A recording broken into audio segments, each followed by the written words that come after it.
There's two ways of knowing when Kenny's in the room. One, you can hear him, and the second is baseball caps.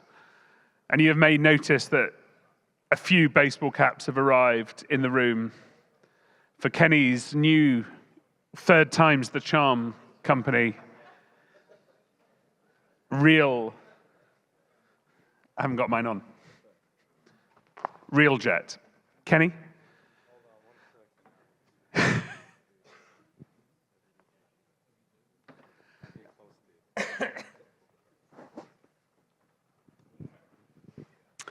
Kenny, how are you?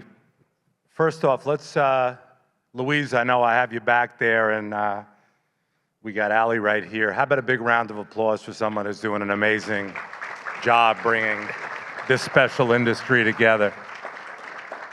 Done a great job, Ali. You're just trying to get me to be nice. You already are nice. Okay, take us through. For those who don't know, what's the elevator pitch for RealJet? Can I say something about a legal charter? Yeah. Just my take on a legal charter, just really quick for the room. It's all fun and games until somebody gets hurt. And someone will get hurt. People have been hurt on illegal charters. Like you said, the liability that people don't even know that they're signing away their lives. It's their insurance, not the 91 insurance, but it's just don't do it. That's 25 years of being in this business and doing a lot of flights. It's tempting here and there. Don't do it. That's my illegal charter deal. Great. Sponsored by Better Price. I think your hourly rate's too cheap for them. No question. Right. Take us through RealJet. All right. First off, I want to say thank you to the whole industry. It's now my 25th year since we got a handshake from the pioneer of fractional jet ownership, Richard Santulli, and his partner who bought his firm 2 years before I met him, Warren Buffett. Our industry employs over 1.4 million people. And the third time a charm, Ali, thank you for that really nice title here. We're having an incredible amount of fun the third time around. Obviously, for anybody that doesn't know, we sold our first business, started it with Buffett and Santulli, called Marquis Jet, built it into a $750, $800 million top-line business with a lot of profitability. I think it's very foundational for where NetJet is today. 80–90% of their flyers today came from our program, but more important, 80–90% of the front-end people that handle the sales, marketing, and retention were former Marquis. Super proud of that. And then, of course, Wheels Up, after doing a tequila that Ali and I had some shots of called Aviation. After that sabbatical deal, we launched Wheels Up in 2013, and we're fortunate enough to partner with Ed Bastian, who I think is the #1 CEO in all of aviation. That's OEMs, well, I shouldn't say that. There's some great OEM CEOs, but I would say Ed is an exceptional CEO. Mark Burns, my apologies. You've got to do everyone now. Yeah. Mike Malfitano, if he's still in the room. Mike's as good as it gets, too. So, but Ed, as it relates to what he's done globally, 600 million people fly Delta and its alliance partners. He contributed Delta Private Jet for 20% of Wheels Up.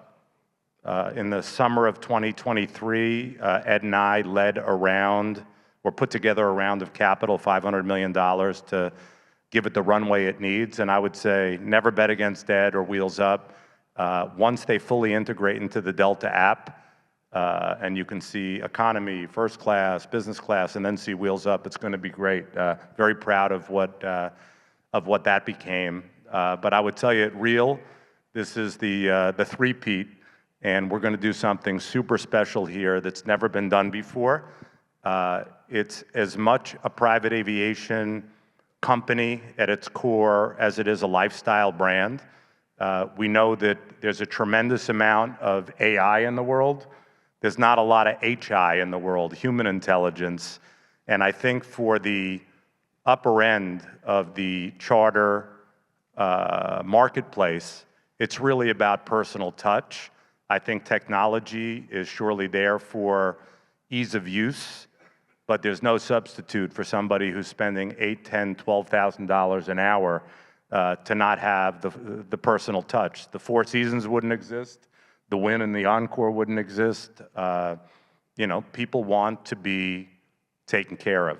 And Maya Angelou, I think, said it best, and that's our business plan, the great Dr. Maya Angelou. It's not what you do in your business, it's not what you say, it's how you make people feel. And I think that, you know, we don't want to be the biggest, we want to be the best. What does that mean? If we have a $500 to $750 million boutique, branded, charter business, that's at zero. We're going to work with all the operators here. We've pushed billions of dollars to the operators over the 25 years. That's going to be the business on the real jet side, Ali. So it's asset light, charter brokerage. Yeah, I would say it's asset zero.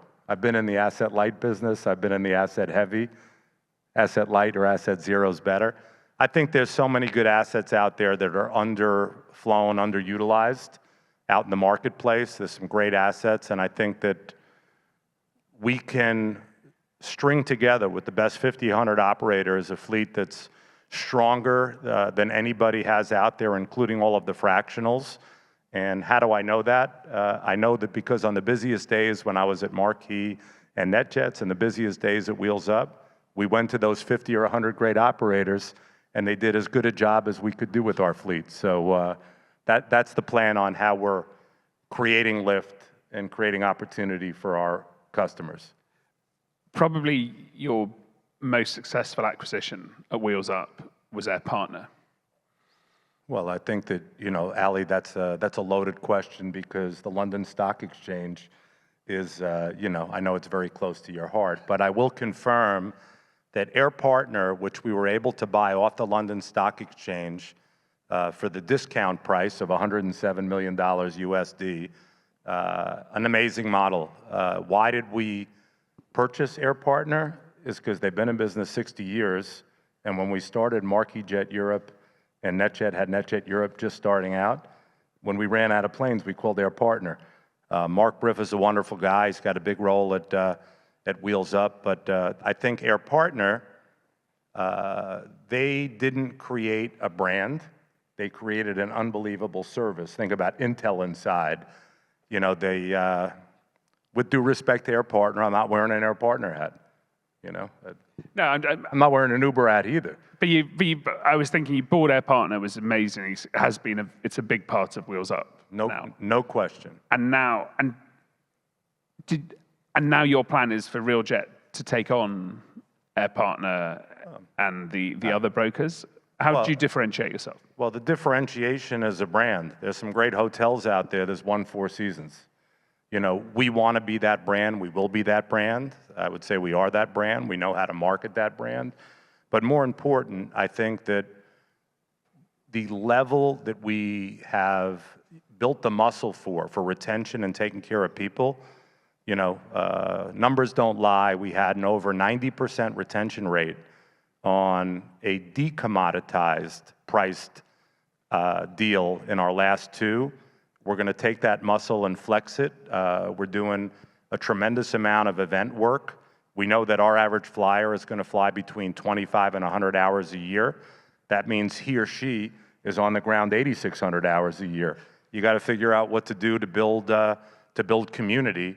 And I think in this world where relationships are a half an inch thick and a mile wide, the people that will be able to provide that HI, that community, the like-minded, taken care of, safety culture.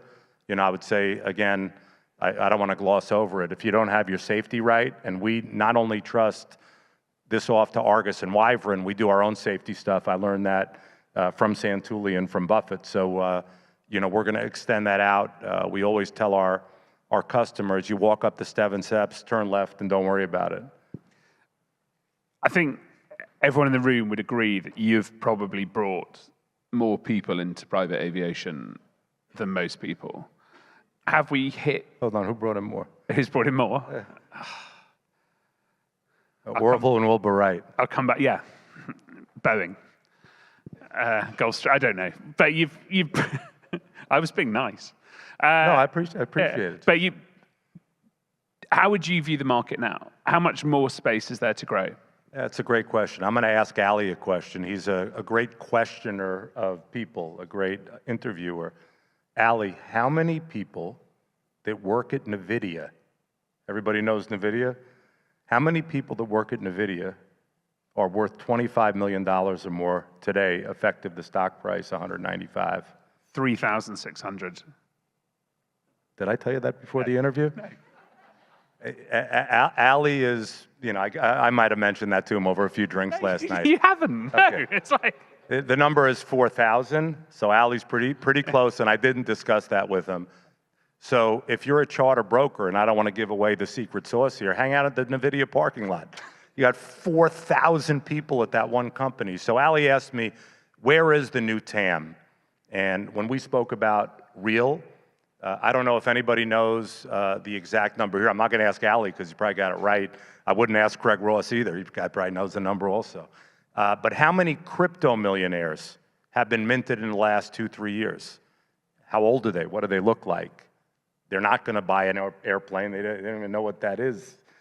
Fraction for them is, ownership is not something they're into. They're into crypto. So 250,000 crypto millionaires have been minted in the last 2 years. I would say if 25,000 of them could or would afford or take a flight, that's a new seam.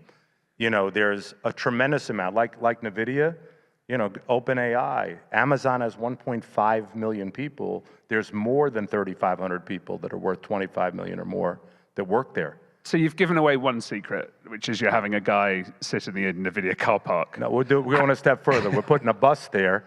We're putting a bus there permanently, and just anybody that wants to walk in the bus, we're going to walk out with a couple of shares. How are you going to reach? How will you reach the Bitcoin guys, the crypto? Yeah, well, it's very simple. We know where they live, and where they live is on Robinhood. They live on Crypto.com. They live on Binance. They live on Coinbase.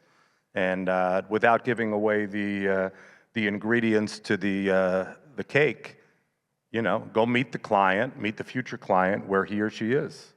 When you were at Wheels Up had a customer acquisition cost of about $15,000. $5,000. I don't even know if I'm allowed to say that. I would say between $5 and $15. Yeah, I think. Listen, like I said, at the end of the day, I don't know where it is today, but I know that in our space, I'll say it more generally, I think if you're efficient at this game, you can do it between 5 and 7. 5 and 7. So your plan is, so your customer acquisition cost for a new member is going to be around 5,000? No, I think it'll be less because we're going to spread that over 3 very different but very related businesses. We're trying to give people a platform here, a community platform. So if you have a little bit more reach here, what was amazing about our Wheels Up experience and our Marquis Jet experience is, Wheels Up, we cranked up to 16,000 members at an average of $100,000. And we printed in 2003, company's public, it's $1 billion or so of market cap today, 1.585 million in actually revenue. So that was a big number. I just think if you add on our 2 other verticals, one is what I would call corporate, fractional corporate hospitality. Anybody that knows, we show up at every big event that we can show up at. We like to bring Rayos, we like to bring the meatballs, a little meatball diplomacy along with the headwear diplomacy. Give people what they want and what they can't get. There hasn't been a reservation at Rayos, Gary, since 1977. It's the oldest owned family-owned restaurant in the same location, and we were able to partner with them and bring that at a Super Bowl or a Masters. We're serving 1,000 people, and it's not really about merchandise anymore for our customer base, about memories, and that's much more important. So that's another business where we can acquire people for the jet business and spread that cost. The big one I see is a business that has changed dramatically in the last 8 weeks, which I don't know what it has to do with aviation, but I think that the great hotels that are in Las Vegas and Monaco and everywhere else, they have a casino. And we saw sports gaming, college alumni, which everybody who flies privately for the most part went to a college and even a graduate school that they root for. If gaming is legal, you don't need an interpreter for our platform. We partnered with Flutter. It's a $40 billion cap, largest legal gaming company in the world. We partner with BetMGM, which is part of the MGM family. We have discussions going on in Florida right here with the Hard Rock. But something happened 8 weeks ago that changed the whole game. Has anybody ever heard of Kalshi? Kalshi? Has anybody ever heard of the Chicago Mercantile Exchange? Poly markets. This is where you can bet who's going to be the president. You can bet if Ali and I can get to the buffet faster. It's not a house anymore. It's not you're playing against the house. It's a stock market, if you will. It connects buyer and seller. There's 3 companies, going to be 4, with the license to do this in America. One is Kalshi. The other is Crypto.com. The third is the Chicago Mercantile Exchange. And the fourth is Poly Markets is getting their license.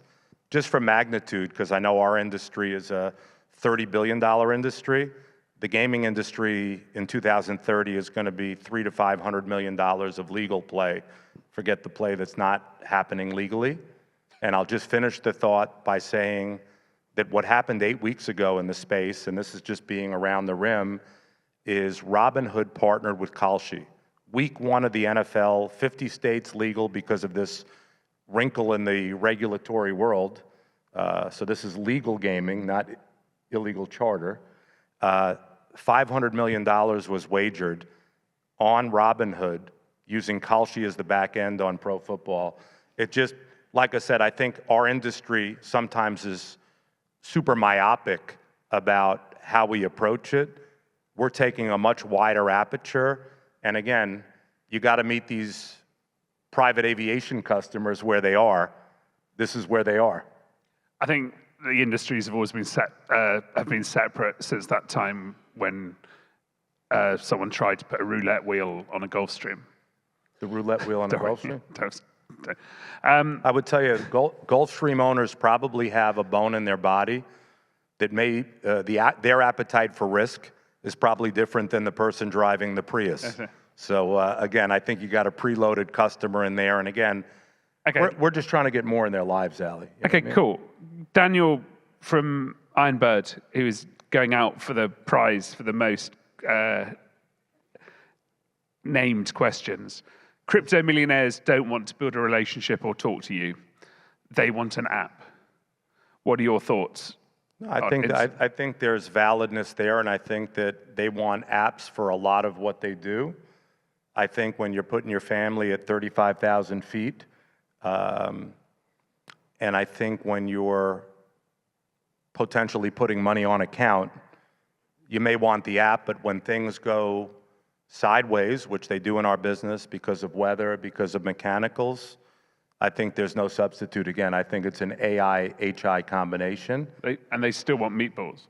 Well, we know that. And by the way, I would tell you the Rayo's business, which was sold to Campbell Soup, it's AI-proof. You got to look for businesses that are AI-proof. The good news is private aviation is AI-proof. Nobody's going to beam you anywhere yet through AI.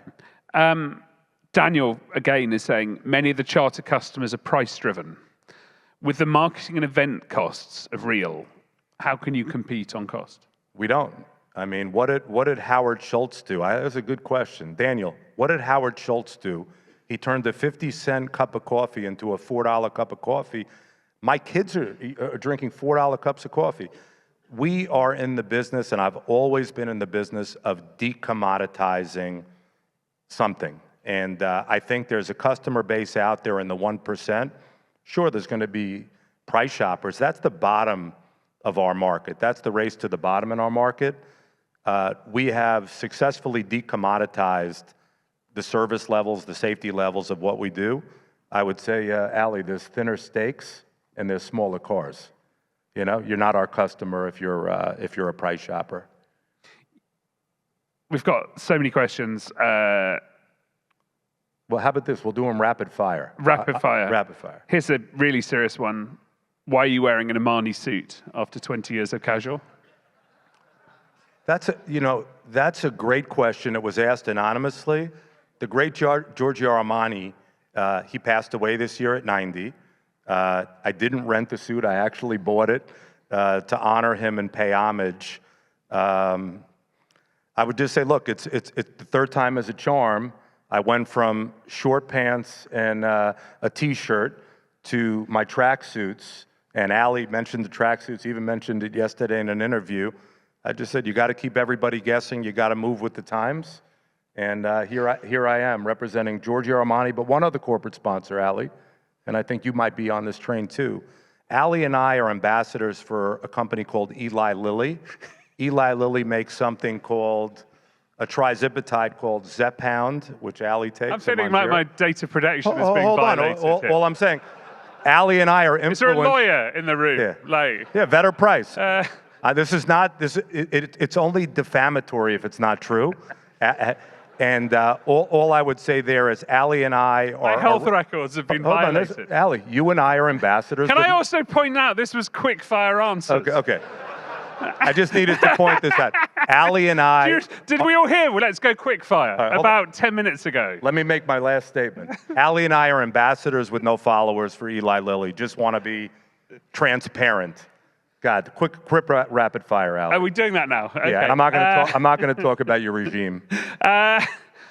If you had to bet on one factor that will describe the real TAM in the next 5 years, product innovation, tech, mindset, which one?